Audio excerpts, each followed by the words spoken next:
कराड तालुक्यात भीषण अपघात. वाटारजवळ सहलीची बस खोल दरीत कोसळली. 5 विद्यार्थी गंभीर जखमी तर 45 विद्यार्थ्यांवर उपचार सुरू.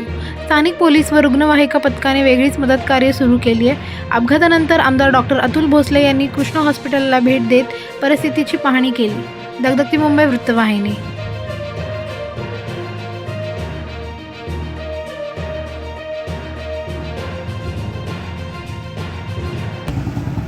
कराड ते पुणे बेंगलोर महामार्गावरती आपण पाहतात वाटर या ठिकाणी भीषण अपघात झाला आहे. हा अपघात मालवण या ठिकाणी कोकणामध्ये गेलेली सहल आहे ही नाशिक जिल्ह्यातील निफाड तालुक्यातील पिंपळगाव येथील एका महाविद्यालयाची आहे.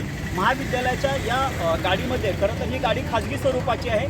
या गाडीमध्ये तब्बल 50 विद्यार्थी प्रवास करत होते. त्यातले 5 विद्यार्थी या ठिकाणी अत्यवस्थ आहेत. त्यापैकी 40 ते 50 विद्यार्थी जखमी झालेत. या सर्वांना कृष्णा हॉस्पिटलमध्ये दाखल करण्यात आलेला आहे. वास्तविक पाहता मंगळवारी सकाळी 6:30 वाजता अपघात घडला.